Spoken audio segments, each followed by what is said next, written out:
all of this. And you had Blackula. No, black exploitation. Not yet. Right. Yeah, that was 1971 or 70.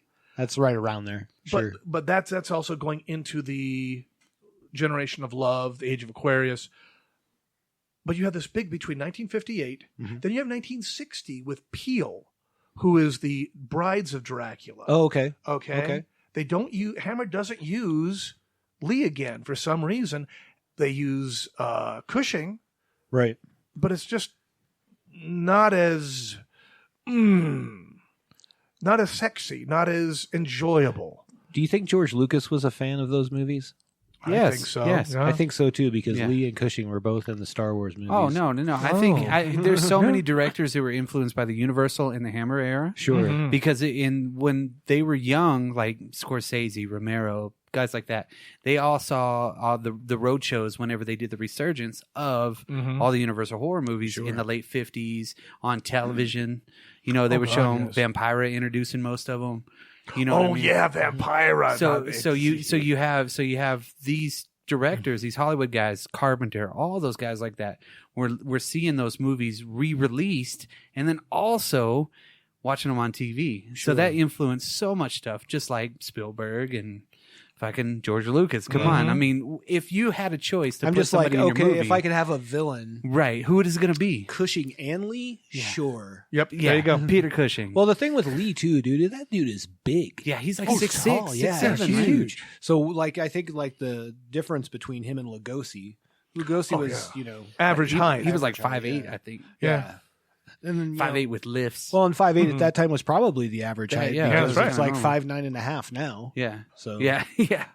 No, I that's mean, right, because I'm average. Take Yeah, that. you and me both, brother. I'm like a inch over average. Yeah, I'm Whoop-de-doo. 5'11". Yeah. Same. No, I mean they really did they made that jump into color as well. So you actually got to see the blood, you got to see the death a little bit more, and you can get away with a little bit more for it too. It was also socially acceptable to do a little bit more. That was the biggest piece of it. And I it was think. England, which even though they had their own MPAA type censorship, because I think the original scene where he gets Mina finally in her bedroom, you see him go forward, and then all of a sudden the American version it cuts out.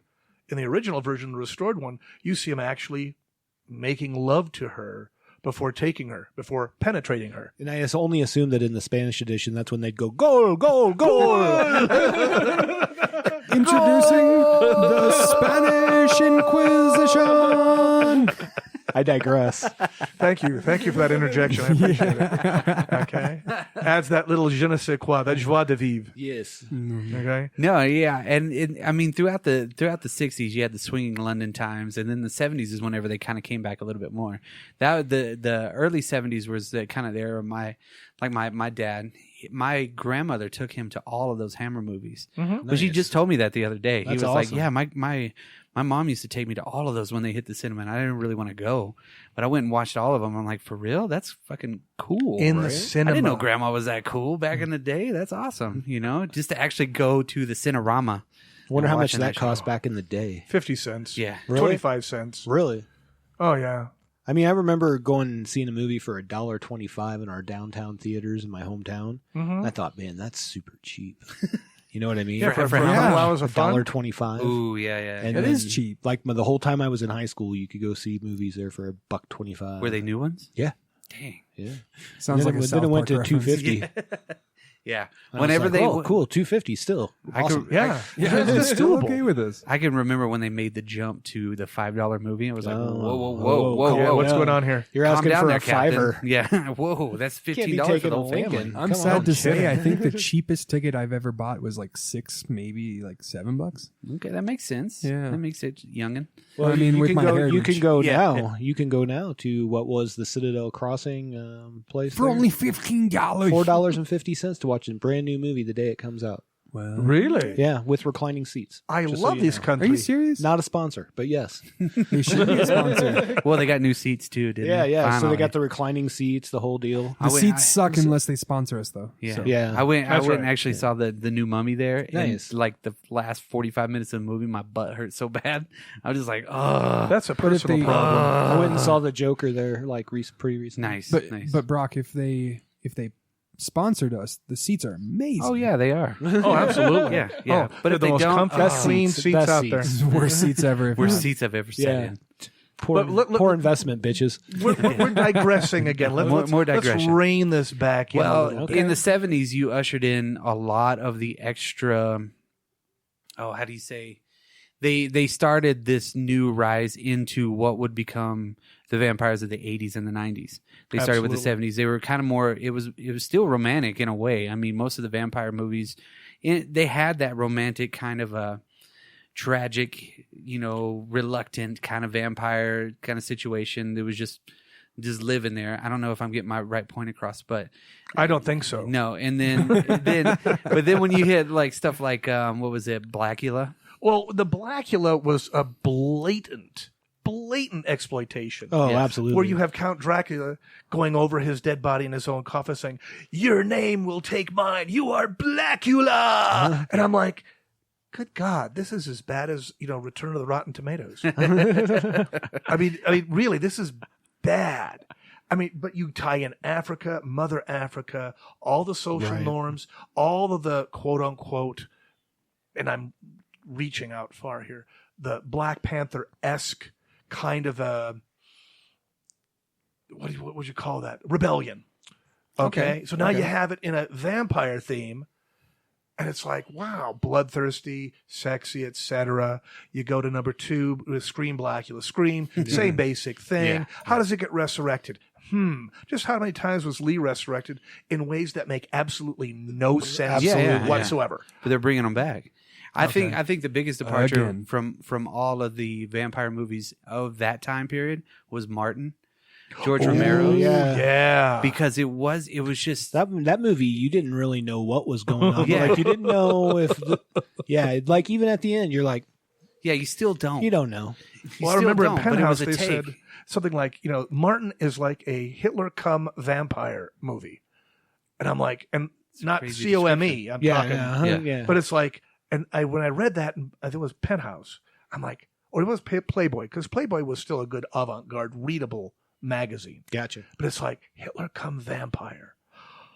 What a concept. Right. I mean, really. It's a movie that's been lost too, somewhat. I mean, people know about it, and people know, if you know Romero's movies, you know that that's in there, kind of in the same time of the Crazies and everything that he did after Night of the Living Dead, before he got to Dawn of the Dead. But then he just tried out some weird stuff like Season of the Witch and things like that. But then he brought in this Martin, which was just like more, I guess it was more psychological. Absolutely. Psychotic. It was a psychological, psychotic vampire wannabe. But you don't know really, that. Yeah, but Yeah, you the still have no blurs the fucking lines. clue. Yeah. I mean, everything was just so weird. But it was more, again, psychological. It was a psychological. It was horror movie. psychiatric. Yeah, because that guy really believed that he was a vampire. Absolutely. Which that again ushers in, because at that point Dracula was pretty much dead at that point, because Well, it's overused. as soon as you got to Blackula, it was done. Well, Dracula you know. has been in more movies than any other character ever. Yeah. So it makes sense that would hit a lull point. You know what I mean? But you have to admit, the vampire mythos under that romanticism, the old school Lugosi, Lee, you go into Blackula with Marshall, and then you hit on the last of the real old school, which would have been Frank Langella's Dracula. Right. Fairly faithful to the book, so to speak. Well, didn't Jack Palance do one too? He did one in 73. He did that one with, who was the guy with H.R. Puffin stuff? Who was the young boy in H.R. Puffin stuff? I just know Sid and Marty Croft. I don't know anybody Sid else. and Martin. Okay, well, Yeah. the boy that was in H.R. Puffin stuff was not the Harker, but he was one of the main characters in England with Van Helsing trying to kill Dracula. And the other thing, what was it?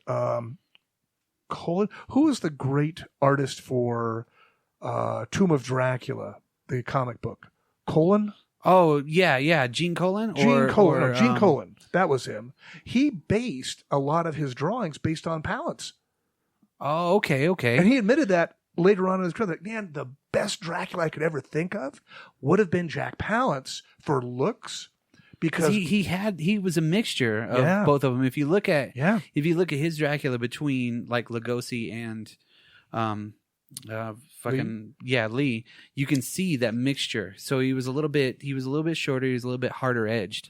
Much harder. Yeah, and grossly evil. Yeah, he has that look. He has that evil look to him, you know. So I could see why they picked him. Oh, you know? yeah, why he's perfect. Why not? Yeah, and he only made one movie in that. Didn't Only one. It was kind of like he was the George Lazenby of Dracula's.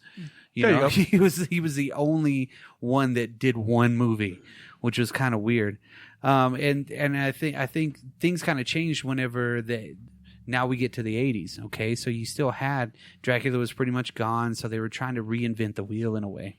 Oh, without a doubt. And So- what better way to tap into that generation's angst? Bikers. Well, I would in the 80s. In the 80s. So you had like Life Force early on, which was more of a Space. Well, that was it was sci-fi. but it was a sci-fi take on vampires. Oh, yeah, absolutely. You got Fright Night. Fright Night? Fright But Night Friday was later on, wasn't it? Yeah, It was later kinda- than Life Force. There was something else that came out around that time, though. Was it Vamp? No. Well, My Vamp bad. with Jones? Grace Jones. Grace Jones, because you have all these movies in the 80s like that, but even Grace Jones is this Nosferatu. Yeah. Okay, Yeah. so you're still throwing back to Murnau in 1922. You're building upon what's already there, but making it oh so different that it actually is relevant again. At least in many ways, but it's still it's like rehashing vaudeville. You can only do so much vaudeville. Yeah. What year did Near Dark come out? Oh my God, that was 86 maybe. 86. So maybe. yeah, But it was after. yeah. Okay, it was after Lost Boys. But you look at Lost Boys, and now you have young people, not 87. just 87. not just Dracula and Igor and Renfield. You've got a group of very good-looking. I mean, Kiefer Sutherland at the time. Yeah, he come was on. hot as hell. Yeah. Okay, and you have all these other young Jason men. Patrick, Yeah. the Corey Feldman, Corey Haim. God, who else was The in Frog Brothers. that? Yeah, the Frog Brothers, vampires. God, who else was in that movie? There's so many big people. Even the guy that was the leader of their clan, he was kind of the head vampire for it. Yeah, but you never knew it, which was that Correct. sleeper. Yeah, and now that you watch it again, you're like, oh, he had to be invited in, and there's all this other stuff. It was really cool because I did watch it the other day. It was just kind of it made being vampires cool. Very. I think Yeah. not Yeah. just cool, but I think it led to like that outsider rebel mentality. Boom. Well, you know what I mean? Those are the people that are becoming vampires. The you know kids what I are the mean? vampires, and they're living At their the life. end of the day, cool kids. Yeah, Even though they're not the cool kids, Yeah. you know, from like They're high their school. own yeah, cool. yeah, They're yeah. way cooler than that. Any movie that has a oiled up dude with leather pants on and a saxophone, I still believe. There you go. Playing that fucking song in the middle of it, holy shit, that reels anybody in. Absolutely. And that also had probably one of the best covers of the Doors ever with Yes, Echo and yeah. the Bunnymen. Yes. doing, Yeah. People Are Strange. It was such an incredible movie, the way that it really did kind of tie up a lot of things. So they used the garlic, they used all the Holy major water. Holy tropes, water was a big holy one. water, the stakes, everything like The that. one thing that I didn't know, Death by Stereo was a possibility. I Yes. had no idea. Death by stereo. Yeah, so that now you can kill him with the stereo. That's something Yes. new. Yeah, because he fired an arrow into him and Yeah, he electrocuted him. did. But shit, that was badass. How Yeah. is that? Yeah, anyway. Well, I mean that Anyways, we literally, digress. yeah, that was such a different departure from like Near Dark, which Near Dark was a pack of vampires again, but you had the old ones, the young ones. Yeah, you're pretty much from the the one mom, guy's the dad. point of view, like dealing with that weird, almost familial you Yeah, know, group, yeah. even though they're not family. great gore in it. Yeah, you know, yeah. because that slasher gore had started in the late 70s. Oh God. Yes. And then we're continuing in. So again, desensitizing even more to seeing the blood, to seeing all the deaths and everything like that. Then you get Near Dark where home dude's like half mangled up and shit like that. Lance Hendrickson was a fucking badass in that movie. Yeah, he was. I mean, there's so many great actors that came up in the 80s and that did horror movies first. That did such a great job in these horror movies, and that was one of them. And then you got The Lost Boys, which pretty much again made you want to be a vampire. Absolutely. It brought back in more of that romanticized kind of a way that you can live forever and you can do whatever the fuck you want to and ride motorcycles on the beach and shit. You're eating maggots, Michael. Yeah, And that to me was a departure where you have a younger generation, not old school, not mom, not